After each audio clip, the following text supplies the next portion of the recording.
Boa tarde, boa noite. Sou o professor João Daniel e na aula de hoje nós iremos abordar entalpia, tá? A gente teve a primeira parte dessa aula, que é o Fundamentos da Termoquímica, e agora nós iremos adentrar no conteúdo de entalpia, tá? Só para avisar, essa aula terá uma parte 3, tá?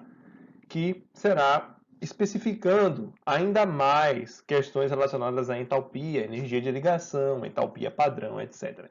Pessoal, público-alvo dessa aula, segundo ano do ensino médio, não esquece de comentar, curtir e compartilhar esse vídeo, ativa o sininho aqui embaixo e vamos que vamos. Bom, a entalpia, o conteúdo de energia de cada substância participante da reação química, é uma propriedade denominada entalpia. Entalpia, gente, é energia. E na química, esta energia ela está armazenada na forma das ligações químicas. Então, para qualquer reação ocorra, para qualquer reação que ocorra a pressão constante, por exemplo, em frascos abertos, como a gente tem na nossa cozinha, da nossa casa, que é o nosso laboratório, né?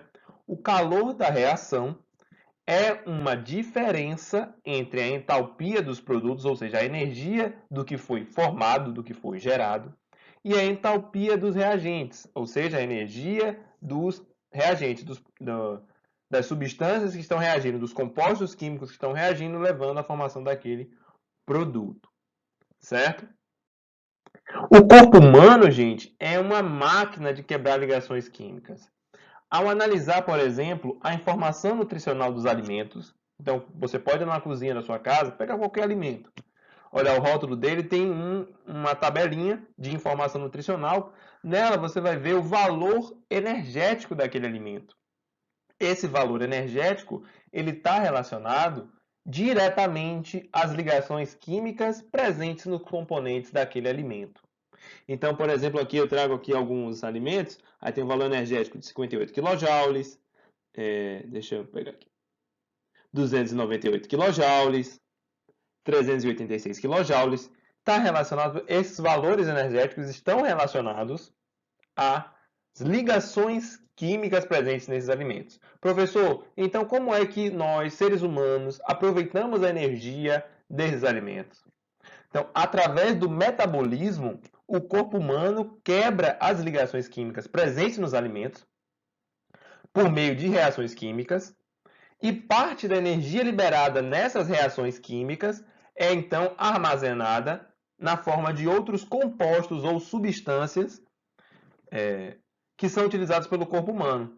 Então, a energia ela não é ela quebrou a ligação química, ela é diretamente utilizada pelo corpo humano. O nosso corpo ele armazena aquela energia em substâncias, em compostos químicos, armazena ela para ser utilizada quando for necessário, quando houver necessidade, certo?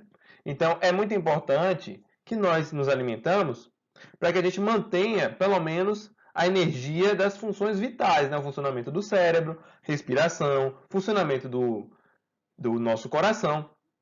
Então, toda essa energia, ela vem da nossa alimentação. Tranquilo? Bom, analisando processos agora endotérmicos e exotérmicos. Na aula passada, Fundamentos de Termoquímica, a gente viu o conceito de endotérmico, né, de reação endotérmica, processo endotérmico e processo exotérmico, mas eu vou trazer aqui novamente para vocês. No processo exotérmico, o calor é cedido dos reagentes para o ambiente, ou seja, há a liberação de calor. Neste processo, observa-se uma diminuição da entalpia, ou seja, a energia, né, o conteúdo energético do meu sistema diminui, se eu comparar reagentes e produtos. O combustível dos foguetes, por exemplo, tem uma estreita relação com os processos exotérmicos. Então, na semana passada, esse vídeo está saindo agora no dia 29 de julho, na semana passada, na semana retrasada, o bilionário Jeff Bezos ele fez uma viagem ao espaço em um foguete e o foguete, a maioria dos foguetes utilizam combustíveis de hidrogênio. tá? Então, o hidrogênio aqui eu trago mostrando uma reação do hidrogênio gasoso, mas o combustível utilizado nos foguetes é o hidrogênio líquido e o oxigênio líquido, certo? Que fique claro isso.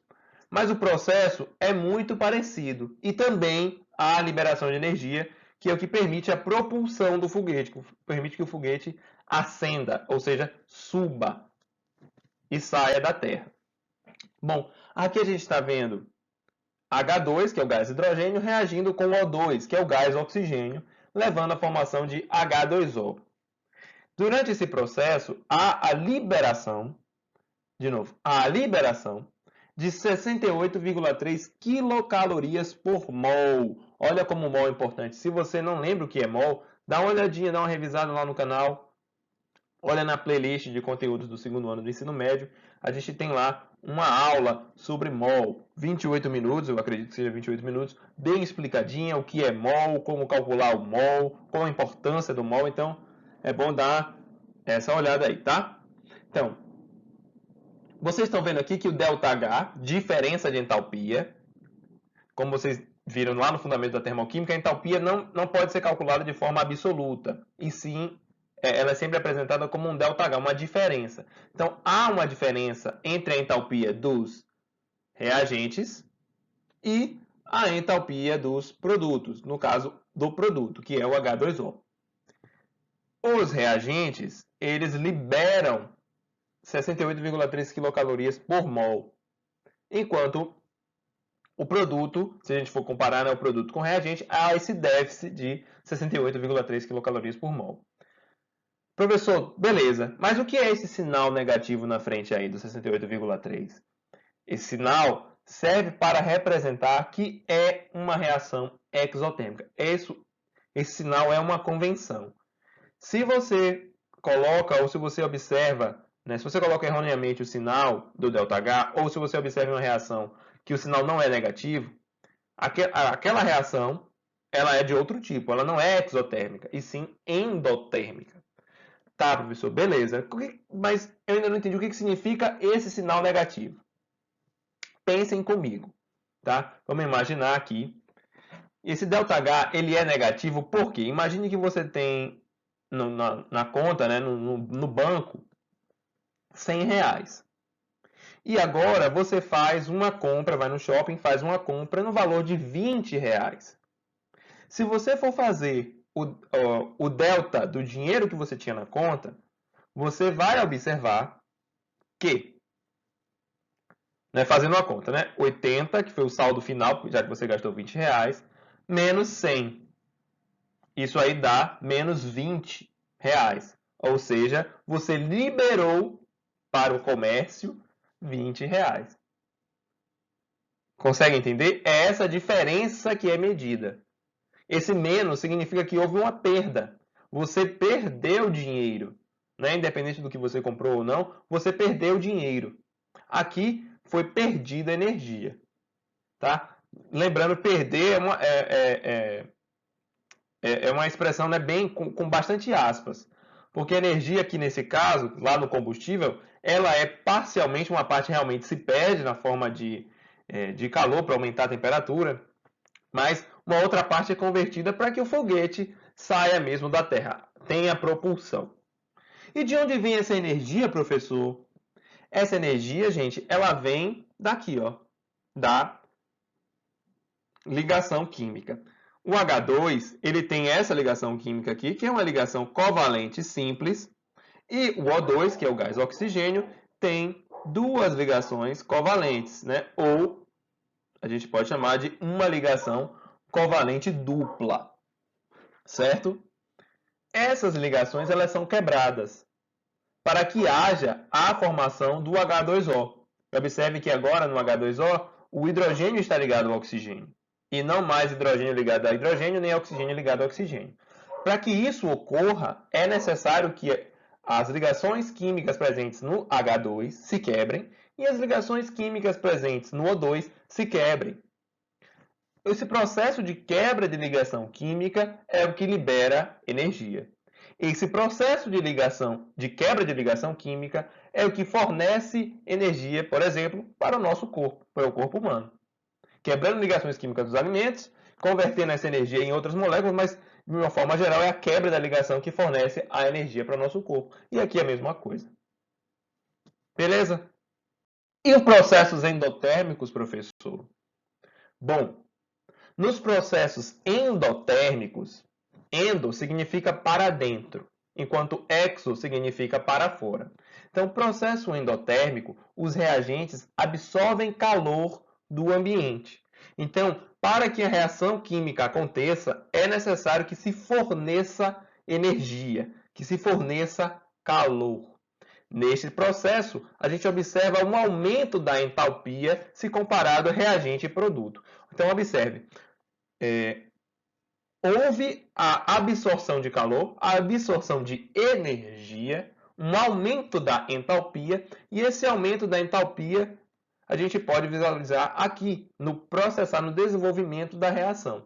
A gente tem agora aqui nesse exemplo, que é um exemplo da eletrólise da água, onde é fornecida energia para que a água, a molécula de água se quebre, as ligações químicas entre oxigênio e hidrogênio que a gente viu no slide anterior, se quebrem e levem à formação de H2, gás hidrogênio e oxigênio. Mas para que isso ocorra, é necessário que haja o fornecimento de energia ao sistema, certo? Então, há aqui o fornecimento de energia e faz com que o reagente tenha uma energia inferior à energia dos produtos. Essa reação química, onde há esse desbalanço energético entre reagente aqui e produto aqui, só se dá devido à absorção de energia, ou seja, uma variação positiva da entalpia. Professor, o senhor pode dar exemplo com banco novamente, com a conta do banco? Posso.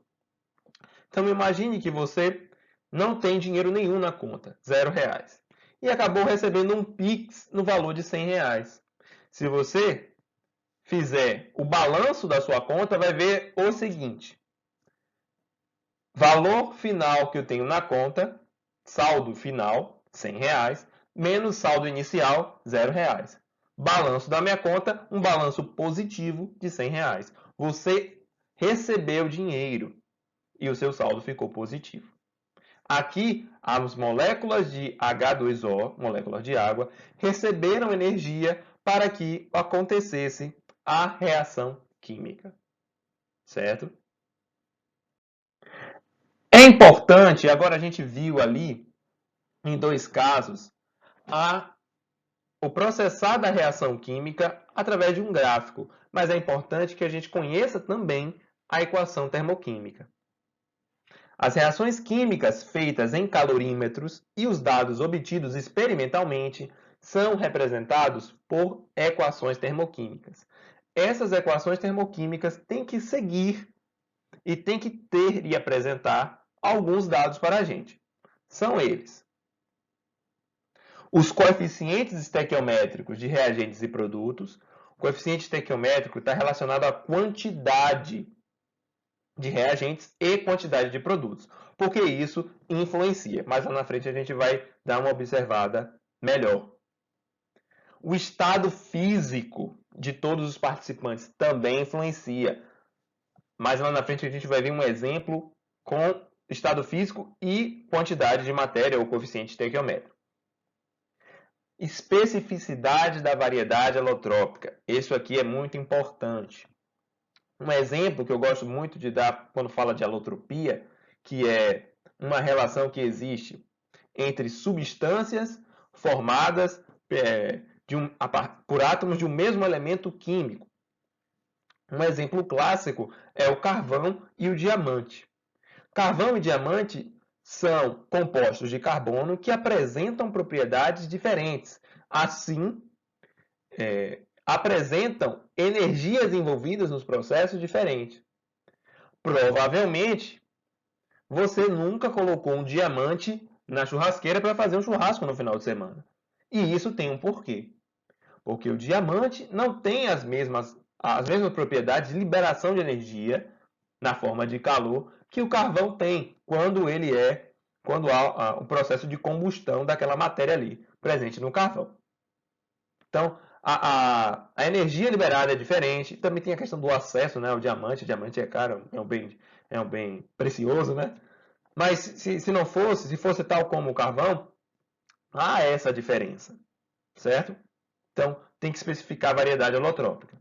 Tem que se especificar também a temperatura e a pressão em que a reação é feita. Porque, por exemplo, quando a gente altera a temperatura, uma reação química pode absorver mais energia ou liberar mais energia. Depende de como a gente observa aquela reação. A pressão também influencia, principalmente se a gente tiver componentes gasosos na nossa reação química, que são diretamente influenciados pela pressão, certo? E por fim, o ΔH tem que aparecer na equação termoquímica, que é a energia envolvida naquele processo. Vou dar um exemplo aqui para vocês de uma equação termoquímica, voltando novamente para uma reação de formação da água no estado líquido. Essa é a equação termoquímica. Como é que eu leio isso, professor? Aqui eu vou ler o seguinte. Quando a 25 graus Celsius em 1 atm, ou seja, especifiquei temperatura e especifiquei a pressão. 25 graus Celsius temperatura, 1 atm pressão. 2 mols de H2 gasoso ou hidrogênio gasoso, ou seja, especifiquei a quantidade de matéria, especifiquei também o coeficiente estequiométrico. Olha ele aqui, o número 2. Reage com 1 mol de H2. Aqui não tem o número 1, mas ele é implícito aqui, ó, quando não se tem um número na frente o coeficiente estequiométrico na frente da simbologia da molécula ou do composto químico, formando 2 mols de hidrogênio líquido. Então, de novo, coeficiente, e aqui, ó, líquido, gás, gás. Então, observe que na leitura eu já disse temperatura, disse pressão, disse quantidade de matéria ou os coeficientes estequiométricos, disse o estado da matéria, e agora, por fim, digo o ΔH, a entalpia do processo. O processo libera 571,6 kJ de energia. Tá? Então, é um processo que libera energia para o meio. ΔH negativo significa liberação de energia. Fatores que influenciam o valor de ΔH. Então, a entalpia, o ΔH, a energia envolvida nas reações químicas, está diretamente relacionado a fatores como a quantidade de reagentes e produtos, a gente já vai ver isso, o estado físico de reagentes e produtos, a gente também já vai ver, o estado holotrópico, como eu dei o exemplo do carvão e do diamante, também influencia. A queima do carvão libera uma quantidade de energia, a queima do diamante libera uma outra quantidade. Então, é importante que a gente descreva qual é o estado holotrópico de todos os reagentes e produtos. Quando determinada substância, composto, átomo, elemento, etc., apresenta estado holotrópico. E aqui eu queria frisar para vocês a relação com a quantidade de reagentes e produtos.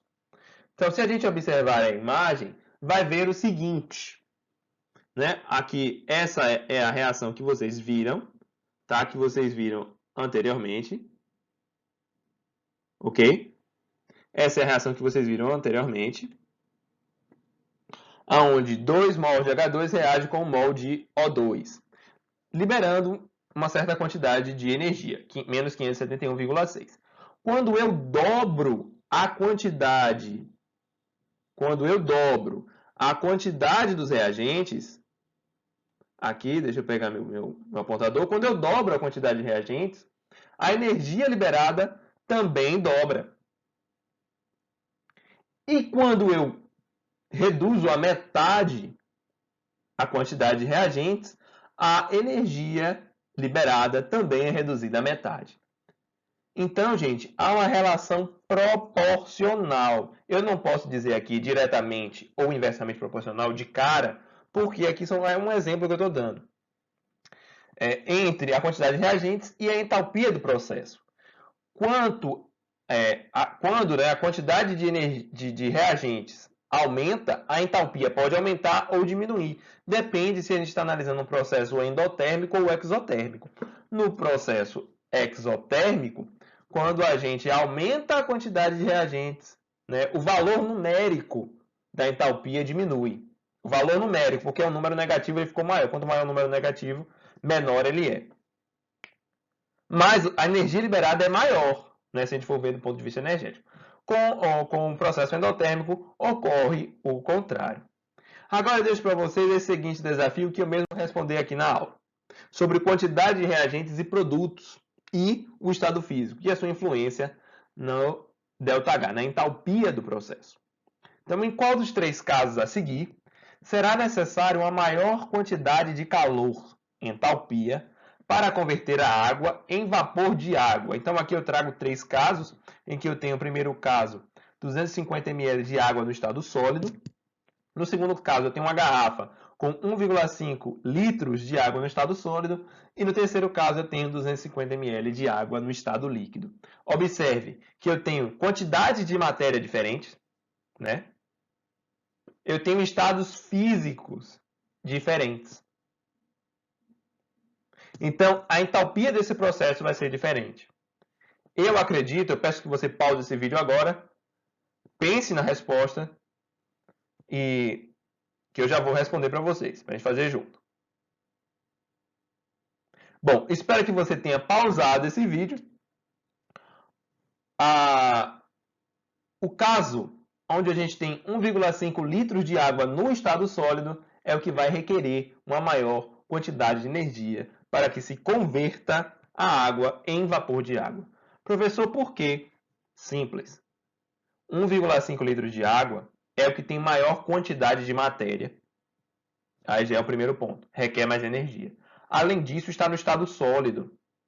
A água ela vai receber energia para que se converta para o estado líquido, para que mude de fase. E depois vai receber energia para que ela passe para o estado de vapor.